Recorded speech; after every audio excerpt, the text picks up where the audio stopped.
Hola, vamos a hablar sobre las identidades notables más típicas, para qué pueden sernos útiles y qué tenemos que tener en cuenta para usarlas bien.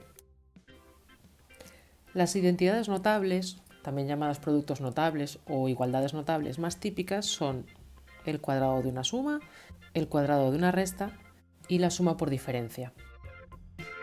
Una cosa que debéis tener presente es que las igualdades notables son en realidad unos atajos que nos ayudan a hacer operaciones más rápido y sin confundirnos tanto cuando trabajamos con polinomios. Cuadrado de una suma significa que tenemos dos términos que se están sumando y esa suma está elevada al cuadrado. Con las identidades notables podemos saber cuánto da este resultado directamente sin necesidad de hacerlo paso a paso.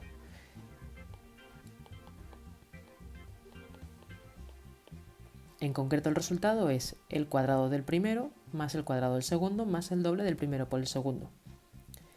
¿De dónde sale exactamente ese resultado? Porque no es que nadie se lo haya inventado, pues me apetece que a más b cuando esté elevado al cuadrado de a al cuadrado más b al cuadrado más 2ab. Lo primero que tenemos que hacer es escribir ese a más b al cuadrado como el producto de a más b por a más b. A continuación hacemos el producto de los monomios que componen esos binomios y apuntamos cuáles son los resultados. Recordando la propiedad conmutativa del producto, sabemos que a por b es lo mismo que b por a, por lo tanto esos dos términos de ahí, esos dos monomios, son semejantes y los podemos sumar. Y el resultado final es el que decíamos al principio. Aprovecho para escribirlo en otro orden diferente, porque es probable que si buscáis información en libros de texto o páginas de internet, lo podréis ver tanto escrito de la primera manera como de la segunda. La única diferencia está en el orden de los sumandos, pero sabéis de sobra que eso no afecta. La ventaja de escribirlo de la segunda forma es que casi siempre os va a quedar el polinomio resultante ordenado. Vale, genial. Y ahora, exactamente esto, ¿cómo se usa? Pongamos que queremos calcular cuánto es x más 4 al cuadrado, pues recordando cuánto es nuestra identidad notable, haremos el cuadrado del primero más el cuadrado del segundo más el doble del primero por el segundo. Si arreglamos esta expresión, nos queda que es x al cuadrado más 16 más 8x. Vamos a por la segunda, cuadrado de una diferencia. En esta ocasión, nuestro resultado será el cuadrado del primero más el cuadrado del segundo menos el doble del primero por el segundo. Fijaos que la primera identidad notable y la segunda se parecen mucho, solo que ahora vamos a tener un signo menos porque inicialmente teníamos una resta. Y ese signo negativo en nuestro resultado nos va a quedar en el término que no está elevado al cuadrado. Acordaos de eso. Igual que antes, ¿de dónde sale exactamente ese resultado? Escribimos el cuadrado de la resta como a menos b por a menos b. Recordamos que a por b es lo mismo que b por a y por lo tanto esos dos monomios los podemos operar. Y de nuevo lo pongo en un orden distinto para que recordéis que es exactamente lo mismo. Pongámoslo en práctica con un ejemplo y esta vez lo voy a coger un poco más complicado. Empezamos, cuadrado del primero, pues 3x al cuadrado, más cuadrado del segundo, menos doble del primero por el segundo. Ojo aquí porque este término elevado al cuadrado es el coeficiente elevado al cuadrado y la parte literal de ese monomio también elevada al cuadrado cada una de esas variables.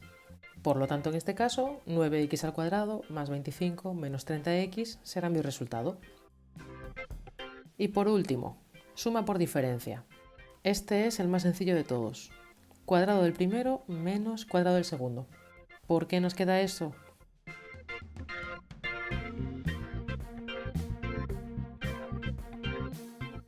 Porque esos monomios semejantes se nos anulan y finalmente nuestro resultado es sencillamente cuadrado del primero menos cuadrado del segundo.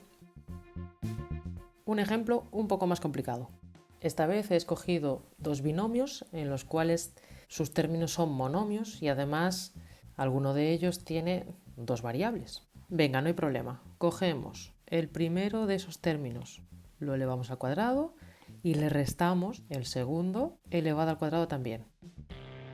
Cada vez que elevamos al cuadrado un monomio, tenemos que elevar al cuadrado tanto su coeficiente como su parte literal. Recordad que cuando hacemos potencia de una potencia tenemos que multiplicar los exponentes y que cuando no nos aparece ningún exponente escrito es porque es un 1.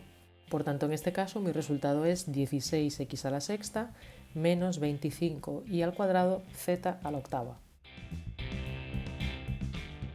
A modo de resumen, para que os resulte un poco más sencillo acordaros de cómo era cada una de esas expresiones, recordad que el cuadrado de una suma es este, cuadrado de una diferencia es este y suma por diferencia es este. Si queréis un par de trucos para acordaros un poco mejor de estas expresiones, fijaos en que las dos primeras, que son el cuadrado de una suma y el cuadrado de una diferencia, inicialmente tienen una manera de escribirse muy cortita, a más b al cuadrado, a menos b al cuadrado, y cuando desarrollamos esa identidad notable nos queda una expresión más larga. Y en el caso de la tercera identidad nos ocurre justo lo contrario. Inicialmente lo escribimos más largo, a más b por a menos b, y al poner el resultado nos queda mucho más cortito, a al cuadrado menos b al cuadrado. Con respecto al signo, en el primer caso, cuadrado de una suma, los dos términos que tenemos ahí elevados al cuadrado son del mismo signo, por lo tanto el resultado va a ser positivo. Mientras que en el cuadrado de una diferencia, ese signo menos que nos aparece ahí en el medio, nos va a aparecer en el resultado en el término que no está elevado al cuadrado. Y donde también nos aparece un signo negativo es en el resultado de la identidad notable de suma por diferencia. Gracias por estar ahí y recordad que no es difícil, la clave es practicar.